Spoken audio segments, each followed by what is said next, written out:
Welcome back to another session of the Overseas Mosaic. This is where we talk to students who've left India and gone to top universities globally to pursue their higher education dreams. This is a series that talks about their life once they've reached there.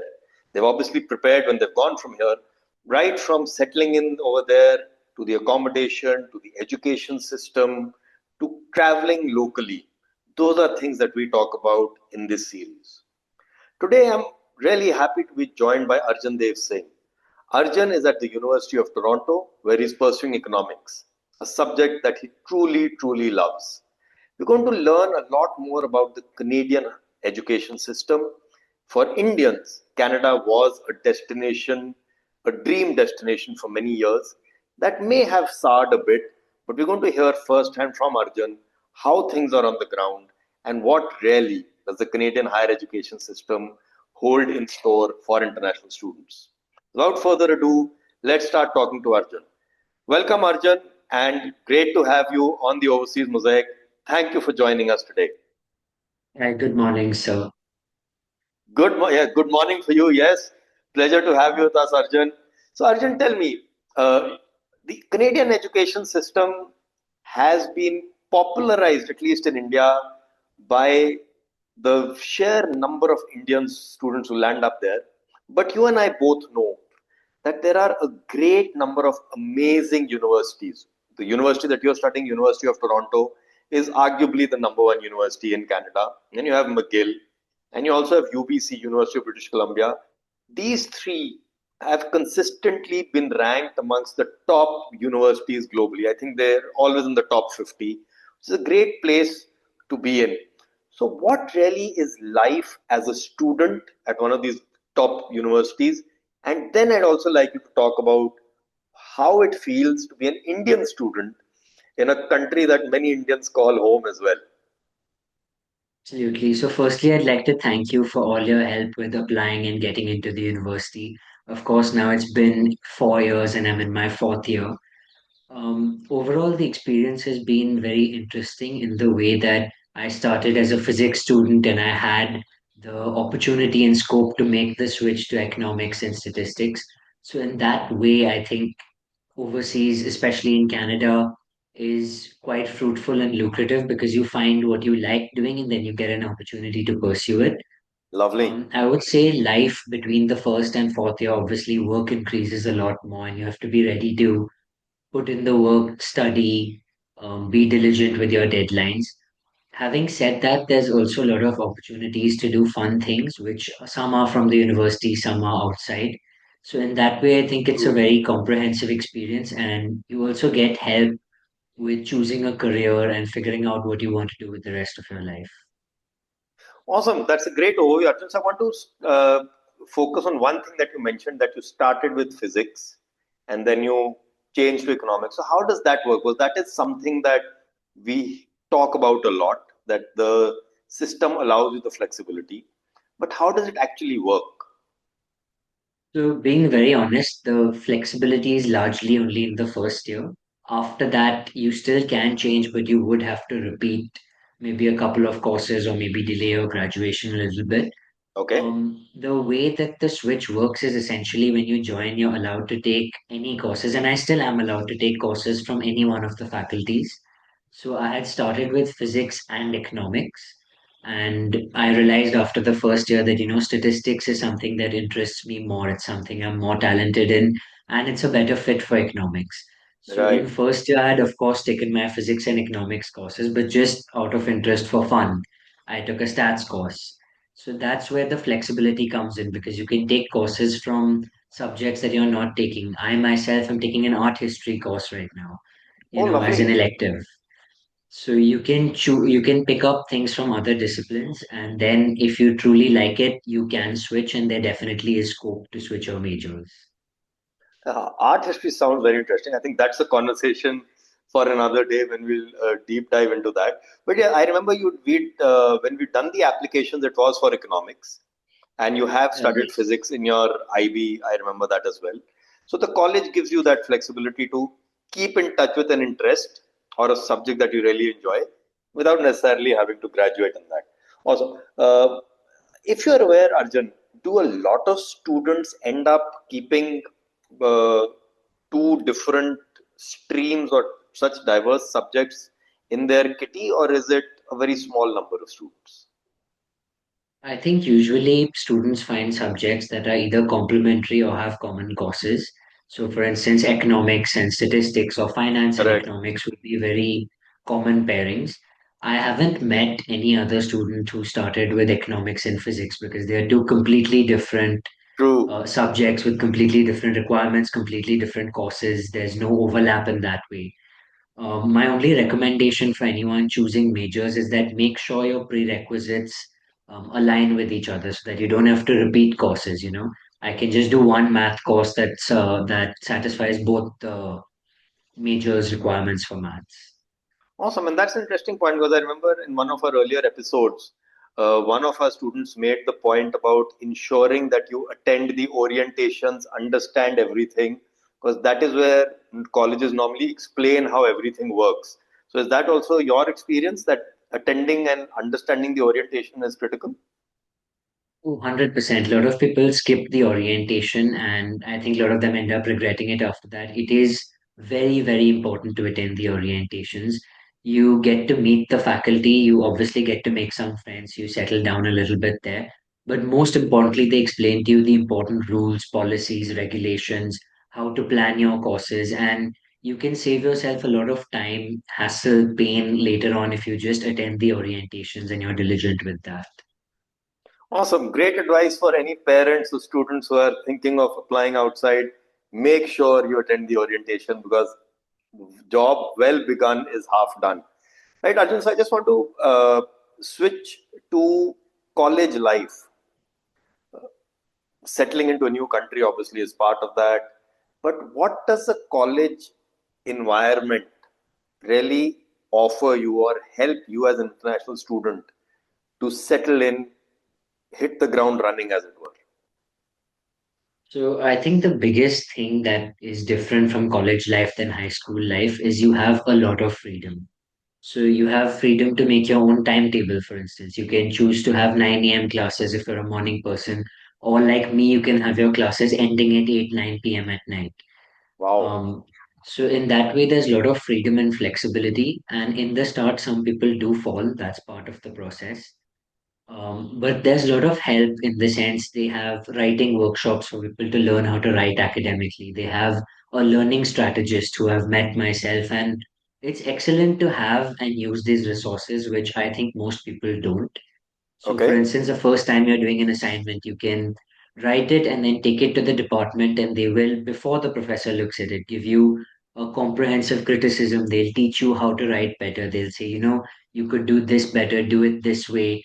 You could save time by making these changes in the future. So, I Lovely. think those are very important resources academically. And on the whole, they also have communities. So, if communities for Indians, communities for Asians, communities, even for different cultures as well. So, in that sense, the homesickness element is not there because you have these kind of communities. So, I think those are the resources they primarily provide, and there's always more if you reach out. Awesome. You mentioned about how to attempt an assignment, and that's something that many parents are apprehensive about कि जी हमारा बच्चा is studied in CBSE वहां जाके मुश्किल होगी. So you're saying there are resources, but another aspect of classroom learning, Arjun, if you can throw some light on. We've all seen these movies, where there are those large auditorium style classes.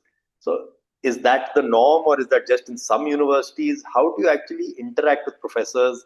How do you get doubts solved? How do you move ahead in the academic journey at one of the top universities globally? So there are two things. Firstly, there are lectures and tutorials. So lectures are typically larger with one professor, and tutorials are with a TA, that's a teaching assistant, and they are typically smaller. In my experience and from what I've spoken to my friends, typically in first year you have very large classes because what you're learning is very broad. For instance, you're doing an introduction to economics, for example, or an introduction Okay. to physics. So everyone who's doing any kind of economics will have to take that course. So in that sense, yeah, you do have these courses with two, three. The largest I've had is 400 people. But Wow. after you cross the first year and you reach your second, third year, the classes become much smaller. And now that I'm in fourth year, there are some classes that are just like 5 people, 10 people. Um, so I would say the classes definitely do get smaller as you specialize. Right. And in terms of interacting with professors, in my experience, even with these classes of 400, they are very receptive. If you email them, you ask them, they always take the time to help you out. So, my physics professor had this very fun rule. If you had a question, you could write it down on a piece of paper, make an airplane, and throw it to him. And in a class of 500 students, he would catch the airplane and then answer the question. So, Wow. in that sense, it's not like you don't know the professor at all. So, it's not as bad as you'd think it would be. It's actually quite a fun experience. No, I can just picture that happening, and I think it just adds to the overall student experience, and that's really what makes some of these universities great places to learn. Great anecdote, Arjun. Thanks for sharing.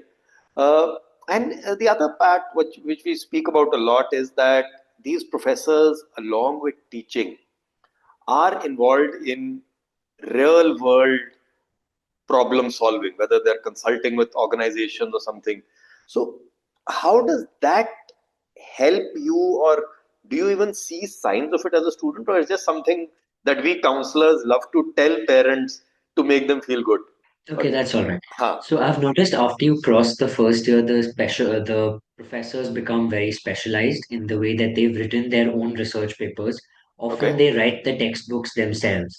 And you can definitely see it because they are very, very familiar with the material that they're teaching. It comes as second nature to them. Mm-hmm. And in fourth year, I'm now doing a couple of behavioral economics courses. And my professor has actually written, I think, over 15 different research papers. One of them Wow, was published just last year and is one of the forefront papers in the field. So I would say, in lovely. that sense, you definitely see a lot of professors in academia. On the finance side, some of the professors do consult and do help. And in that sense, it could be very good to know them in the way that they can help you network and maybe they can help you make an informed career decision. Right. So, in that sense, you do see these specialties of professors in class as well. Awesome. I love the way you managed to bring it all together, Arjun. Not only are they subject matter experts, but they're also lending their expertise to organizations outside. So, are they open, or are they willing to help students connect with organizations for internships, for projects, and this kind of stuff? Or is that something you have to run around and try and catch hold of yourself? The biggest lesson I learned in university is you just have to ask. Um, Everything is possible if you ask, and you will never know until you don't ask. So there are a lot of professors who will help you, and there's a special career counseling department which each university has, who specifically help you to get in touch with these people. So that's not so much the professor's job, but Mm-hmm. yeah, if the professor is connected, they definitely will help you. Awesome. And I think the way you said it, that unless you ask, you won't know. This is in one of our earlier episodes, a student, I think, who was at Warwick, said exactly the same thing, that unless you ask, you won't know what they can help you doing. So, again, parents, students, if you're listening to this, make sure that you are willing to reach out to people who may be in a position to help. And chances are they will be able to help you. So, Arjun, thanks for underlying that thing. Let's step outside college a little. You finished your schooling in Bombay, uh, Yes. Mumbai now, and I've also worked there. The weather is phenomenal. But joining UFT in Toronto in September, when it obviously gotten cold, how did you cope with the cold, the weather over there? I'm sure you must have had some interesting, fun stories about that as well. We'd love to hear about those. Absolutely. I think the first and most important thing is you need to buy a good quality winter jacket. So Okay. you need to buy something that's rated for minus 20 or minus 25. And it will be a bit of an investment, but it's very, very, very important to have it. Um, so I think that's the first thing that's for deep winter. And before that, you do need a couple of other jackets, like let's say a leather jacket or a suede jacket. It doesn't have to be fancy. You just need a jacket that'll get you till that 0 degrees. And then from 0 to -20, you need a really heavy jacket, which is a down jacket. And I would recommend a parka jacket. That's one that goes up till your thigh. So I Right. think if you're equipped for the cold, it's not that bad. But if Yeah, you're I can not see equipped, it you're is perhaps really, sitting in a really bad. half sleeves. Sorry, you're perhaps sitting in a half sleeves t-shirt right now indoors. Sure. So indoors, it's always centrally heated. So I'm wearing a half sleeves t-shirt. You can wear shorts inside, but when you go out, you need to have the right gear.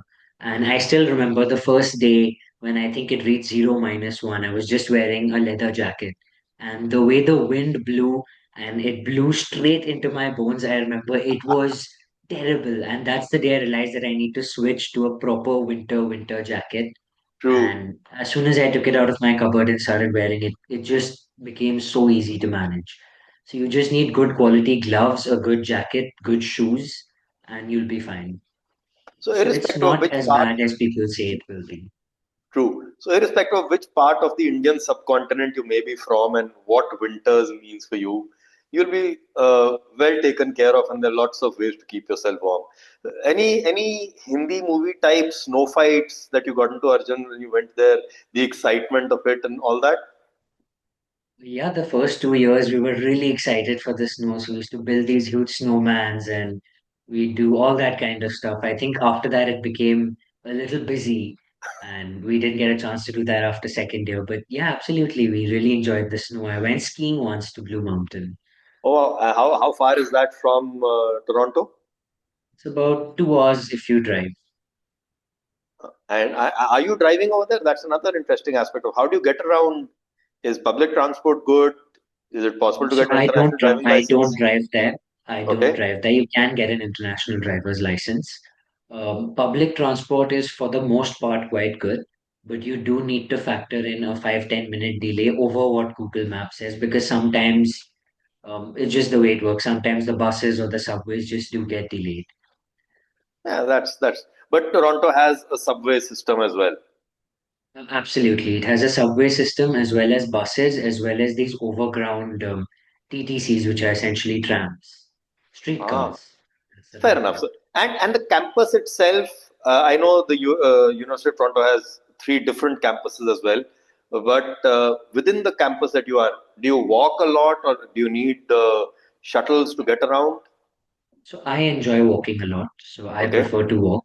But if you walk from the northernmost part of campus to the southernmost part, it would take you about 45 minutes. So it's not workable to walk between classes that between way. classes. But So you like I take a said, you shuttle. get to pick your own timetable. So Hmm. you should make sure your classes are somewhat near each other, you know. And I believe I remember while in class 11 and 12 while you were in Mumbai, you were cycling a lot. Is that something you've managed to continue while in university? Yes, I did buy a cycle. I cycled, I think, some 1,200, 1,300 kilometers. I had a lot of fun. The Wow. only thing is my cycle got stolen at the end. So not the And that best brings ending, but us quite fun overall. okay, and that brings us to safety. But beyond this anecdote, parents are concerned about safety because ultimately 12th ka bachcha hai. Many of them have perhaps not stepped out of the house before this. And at least the parents would like to believe कि बेचारा हमारा छोटा बच्चा है. So I'd like you to address 2 points, Arjun. One is your experiences over there. Second is from a university or even from the authorities otherwise. What are the systems in place or what are the avenues available to you as an international student in case, God forbid, you end up in a situation where things are going bad? So to address the first part of the question, I have found Toronto to be quite safe. I mean, of Mm-hmm. course, there are a few negative experiences, which everyone has, and you would have True. in India as well. And Absolutely. if you look at the statistics, Toronto is safer than most cities in India. Mm-hmm. So in that sense, I would say Toronto is very safe. Of course, you could have a negative experience. It happens to people. You still do have to be a little mindful of where you're going, the certain Understood. areas you avoid. So I think that's everywhere in the world. True. Nothing major has ever happened to me or any of my friends, so that's a very big positive. Right. And there are a lot of resources both from the university and from the state itself. So, for instance, the university has a specialized campus police, They have a program where if you're not feeling safe and you want someone to walk you home, they can do that. I haven't used it, but I have friends who have used it. Okay. And our university, that's University of Toronto, also provides, I think they give you a $5 or $10 Uber discount if it's past 1 a.m. or 2 a.m. or something like that. Mm-hmm. So in that sense, they do help you out. And I think Lovely. Toronto is quite safe, at least downtown is quite safe for the most part. And the police Awesome. and all are very active. There's never been too much of an issue. You could lose your phone. That is one thing that could happen, but I don't think it's anything to worry about or anything to write off going abroad for. In fact, statistically, like I said, it is safer in Toronto than most cities I in agree. India. Yes. So I want to just state one more point, Arjun, about academics, and then we'll try and shift to something lighter. I'm sure you have friends who are studying at some of the better US universities as well. And one question that we get asked a lot is the way the US education system is structured seems to offer a lot more flexibility. It's perceived to be a system that allows students a lot more freedom as compared to the UK and Canada. Now, you already spoken that the system that you are doing at UFT has offered you a lot of flexibility. But any experience from friends who are at the US universities that you can share with us? So I have quite a few friends in different US universities, and I myself am from a Canadian university. In my experience, in the long run, it kind of works out to the same. It's not all that different as we would like to believe. Mm-hmm. I wouldn't say any one is particularly better than the other. True. And I think this is a very university specific question we could talk about. I think this itself for just an hour because different Okay. universities have different policies and different rules and different requirements. For instance, to get into the economics program in U of T, after you're in your first year, you need to get a certain number of marks in a few different subjects. And it's different for different universities in that sense. Understood. But I think overall, it's not as different as you would think. So the flexibility, I think, is inbuilt in a lot of the education systems, like you also pointed out.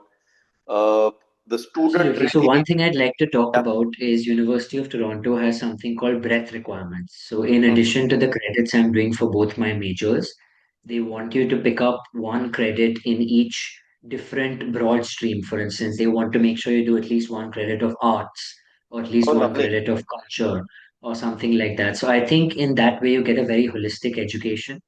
And if you find something that you truly like, you can always switch to that. Of course, I mean, how the switch would work is very dependent on On which the subject you're university. switching to.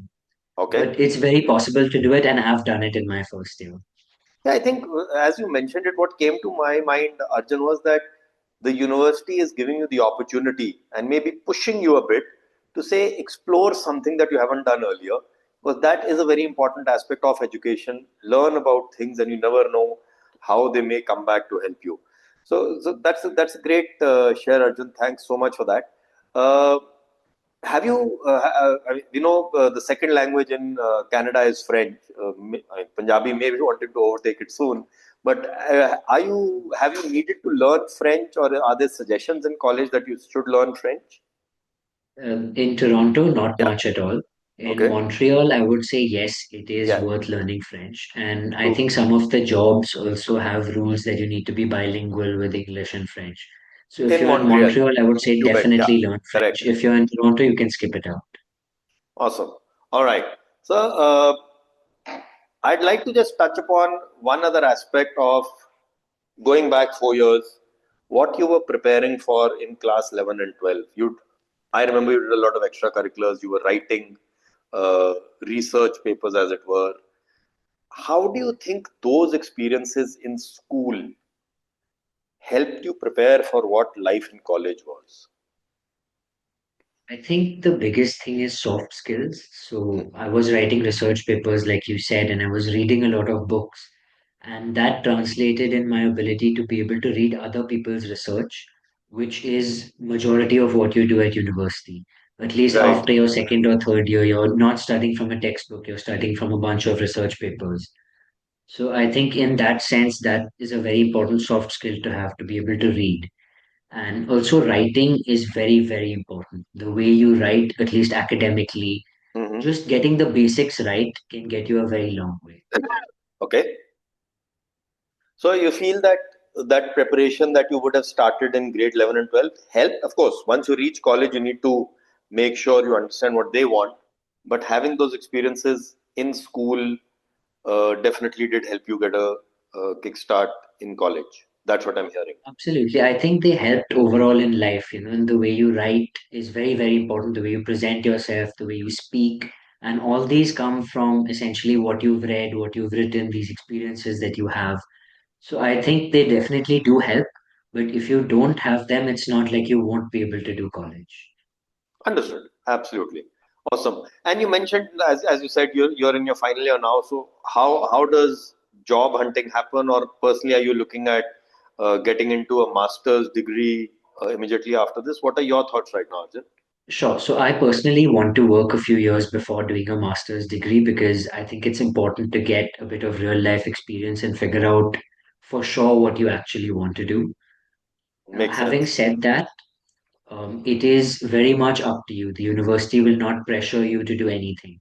The job applications are completely your responsibility. The applications to grad school is completely your responsibility, and you can do as much or as little as you want. Just one very important thing, at least with the way things are right now in Canada, Hmm. it's a little difficult to find a job. It's actually Right. quite difficult to find a job.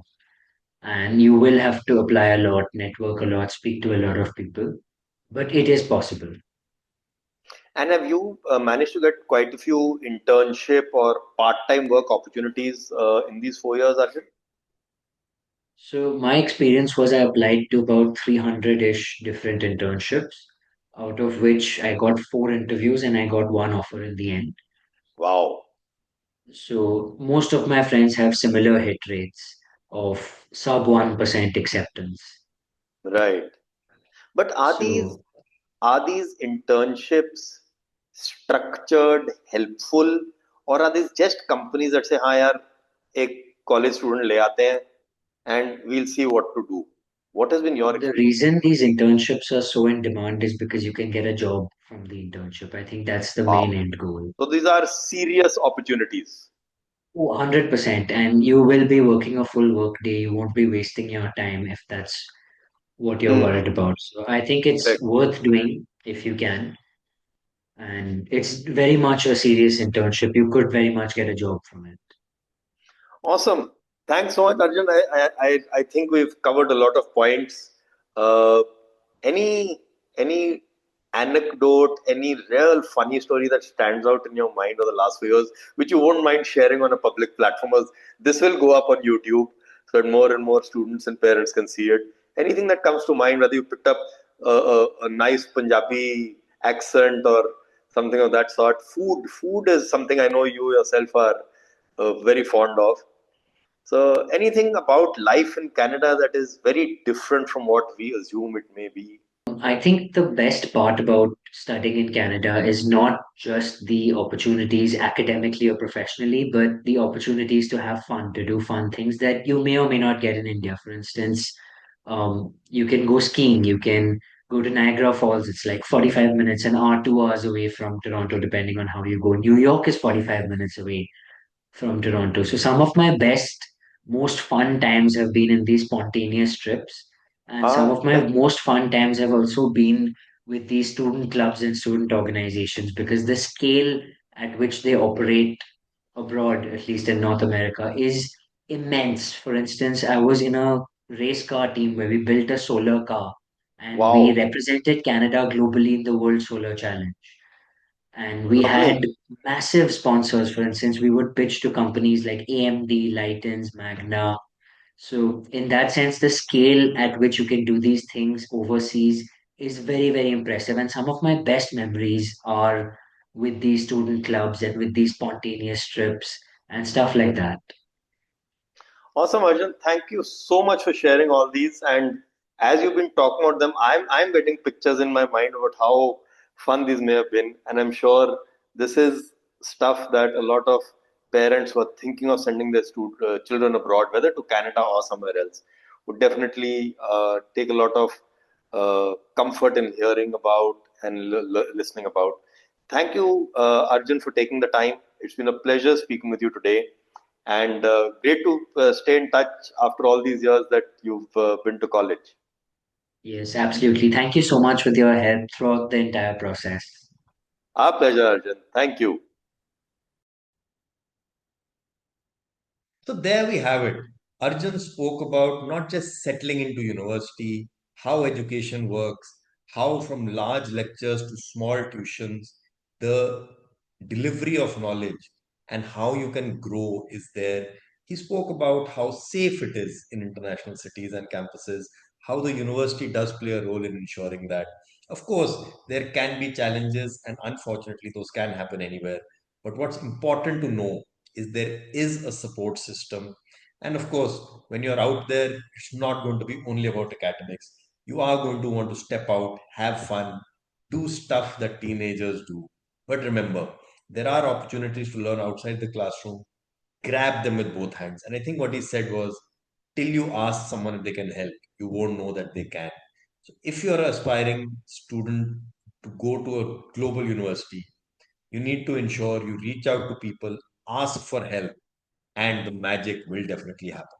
Thank you so much for watching this episode of the Overseas Mosaic, and we look forward to coming back to you with many more stories, many more episodes of learning so that your education, your journey for higher education is better planned. Thank you so much for watching.